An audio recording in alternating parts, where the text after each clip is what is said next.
नमस्कार दोस्तों, मैं भारत भूषण जो यूथ क्लासेस में आपका स्वागत करता हूं। साथियों, अभी तक हमने ज्योग्राफी की क्लासें ली, जिसमें हमने ज्योग्राफी की क्लासों में सौरमंडल, अक्षांश रेखाएं इत्यादि को पढ़ाया था। आज से हम इतिहास की क्लास शुरू कर रहे हैं, जिसमें हम इतिहास के बारे में जानेंगे, पढ़ेंगे कि इतिहास क्या होता है।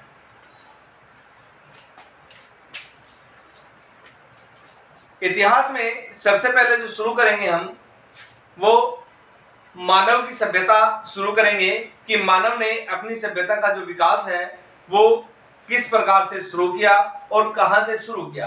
एक ऐसा मानव जो कभी जंगलों में रहा करता था, पेड़ पौधों से पत्तियां खाया करता था, फल फूल खाया करता था, कंदमूल खाया करता था, या जंगली जानवरों का शिकार करके वो अपना भरण पोषण करता था, अपने पेट को भरता था या अपने पेट का अपनी क्रियाएं करता था। तो वह मानव आज के आधुनिक मानव के रूप में कैसे बदला, इसके बारे में हम धीरे धीरे करके सनय दर्शन जानकारी प्राप्त करेंगे। पढ़ते हैं कि मानव का अस्तित्व।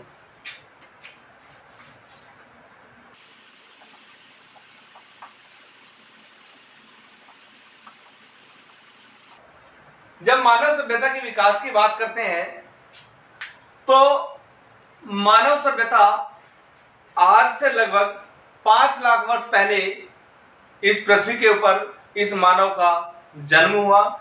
जिस समय जन्म हुआ था, मानव पशु समान था। किस समान था? पशु के समान था, जंगली जीव के समान था, क्योंकि शरीर पर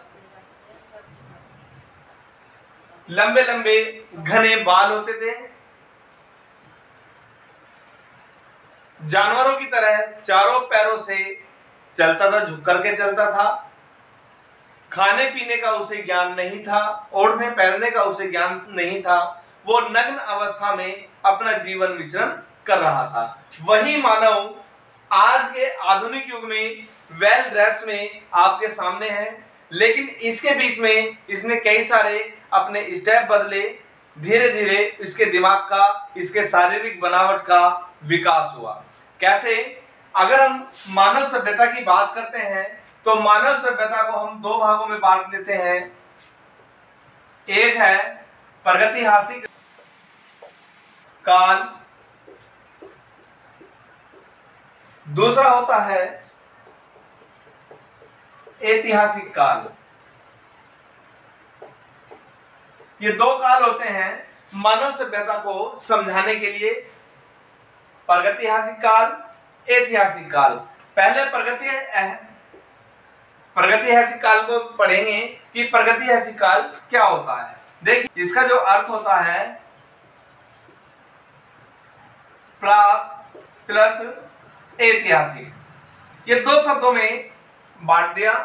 प्राग का मतलब होता था पूर्व या प्राचीन, और ऐतिहासिक का मतलब होता था इतिहास।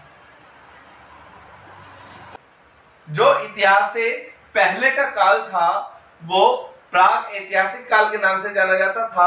आप कहेंगे कि इतिहास से पहले का समय कौन सा था? इतिहास से पहले का समय वह समय था जिसमें मानव का अस्तित्व का कोई अता पता नहीं था, या यूं कहिए जिसके हमें लिखित साक्ष्य, लिखित प्रमाण प्राप्त नहीं होते। वो प्राग ऐतिहासिक काल कहा जाता है या इतिहास से पहले का काल कहा जाता है। जिस काल के लिखित प्रमाण ना मिले, कोई साक्ष्य ना मिले कि ऐसा हुआ होगा, पता नहीं कब हुआ होगा, ऐसे काल को प्राग ऐतिहासिक काल कहा जाता है। ऐसे ही जब ऐतिहासिक काल की बात करते हैं तो इसके अर्थ को कहा जाता है, जो प्राग ऐतिहासिक काल है, ऐतिहासिक काल को का जो अर्थ होता है, इसे इतिहास कहते हैं। इंग्लिश में इतिहास बोलते हैं, जिसे हिंदी वर्जन करते हैं तो इति प्लस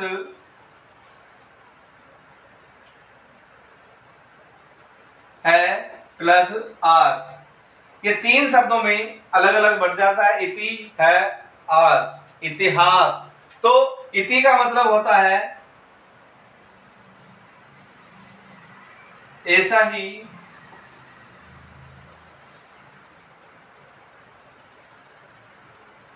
हुआ, और इसका था, ऐसा ही हुआ था। इसका जो अर्थ होता है इतिहास का, ऐसा ही हुआ था।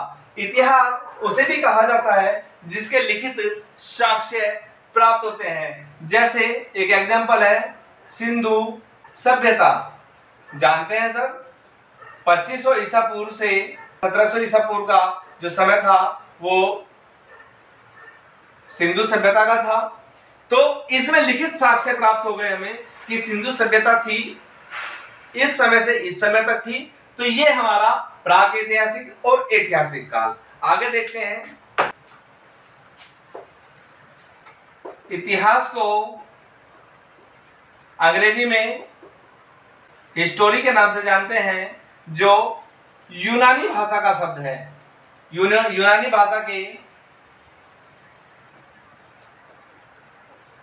हिस्टोरिया से लिया गया है।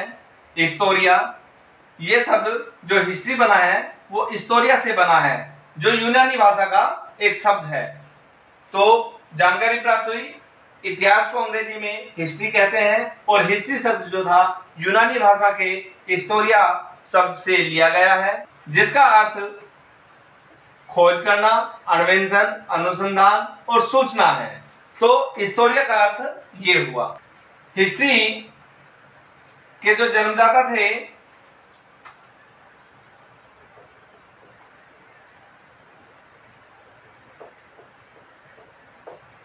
हेरोडोटस थे, जो यूनान के रहने वाले थे। ये यूनानी थे, हेरोडोटस जो थे वो यूनानी थे। हेरोडोटस को ही इतिहास का जन्मदाता भी कहा जाता है। इतिहास का जन्मदाता कहा जाता है इतिहास का। तो हेरोडोटस, प्रश्न बन जाता है कि इतिहास के जन्मदाता की उपाधि किसे दी गई है, तो हेरोडोटस को।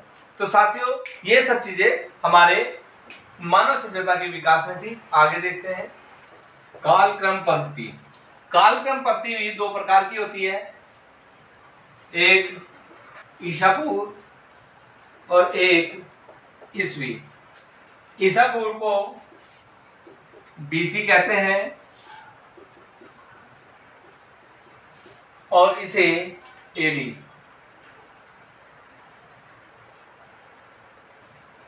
तो ये दोनों शब्द भी इसी कालक्रम पद्धति के अंतर्गत आते हैं। बीसी ईसा पूर्व की बात करें तो ईसा के जन्म से पूर्व को ईसा पूर्व कहा जाता है, और ईसा के जन्म के समय को ईसवी कहा जाता है।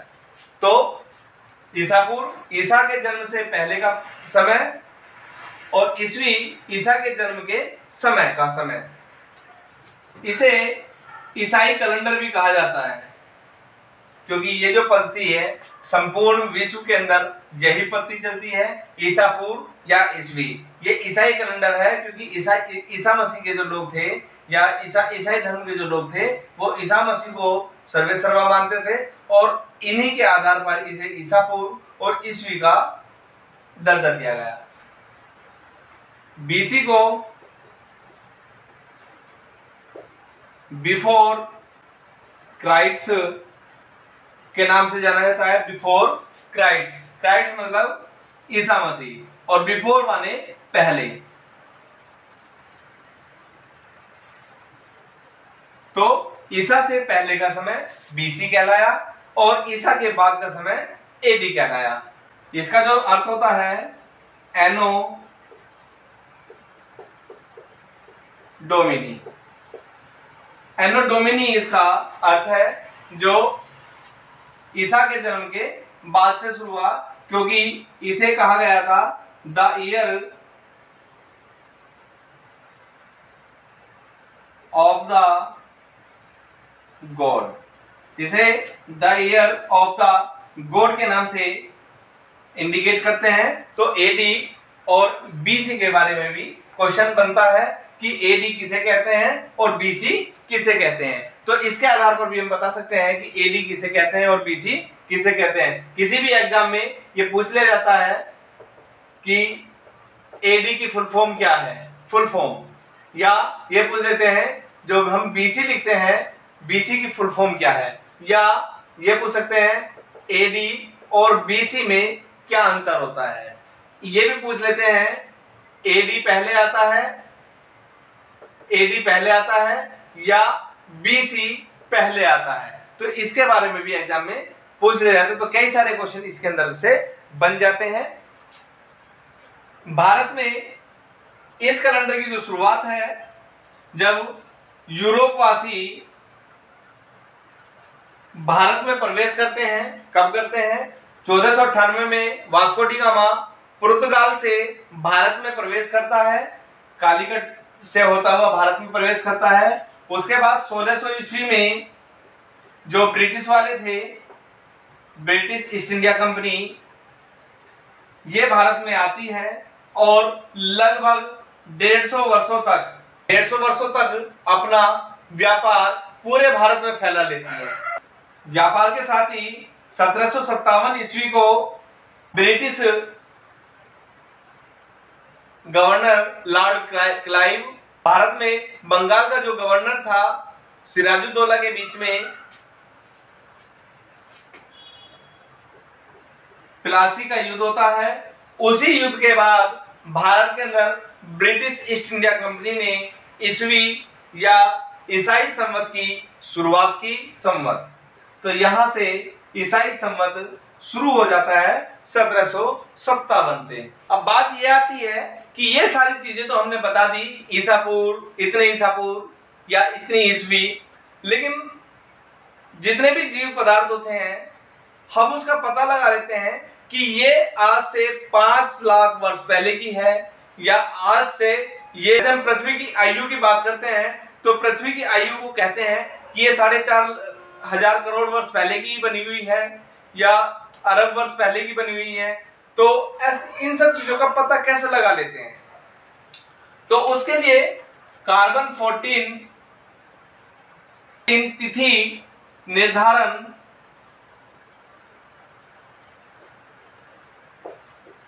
पद्धति है, तिथि निर्धारण पद्धति है, जिसके आधार पर हम बता सकते हैं कि इसमें किसी भी जीव के अवशेषों को लेकर के, किसी भी पर्वत के अवशेषों को लेकर के, किसी भी जीव के अवशेषों को लेकर के ये बता सकते हैं कि इसकी आयु इतनी है। हम इसमें पेड़ों का अध्ययन भी करते हैं और जीवों का अध्ययन भी करते हैं, जिससे हम बता सकते हैं कि जो मानव की उत्पत्ति है वो आज से 5 लाख वर्ष पूर्व हुई थी, जो पृथ्वी में अफ्रीका महाद्वीप के अंदर ये मानव के अवशेष पाए गए और उसके बाद धीरे धीरे समय दर समय इस मानव का विकास होता चला आया। कार्बन 14 के अंतर्गत मानव विज्ञान, भूविज्ञान, जीव विज्ञान, जीवाश्म विज्ञान, इसके आधार पर भी हम इनके अवशेषों से पता लगा लेते हैं कि इनकी आयु इतनी होगी। तो साथियों, ये आज का वीडियो था। इतिहास में हमने आज से शुरुआत की है। इसी तरीके की आगे भी आपको वीडियो मिलती रहेंगी और इन वीडियो का आप अपने नोटबुक लेकर के इनके नोट्स आप बना सकते हैं। तो साथियों, चैनल अगर अच्छा लगता है आपको तो चैनल को सब्सक्राइब और चैनल को आगे भी बढ़ाने की कोशिश करें और हमें कमेंट भी अवश्य क्या करें। धन्यवाद।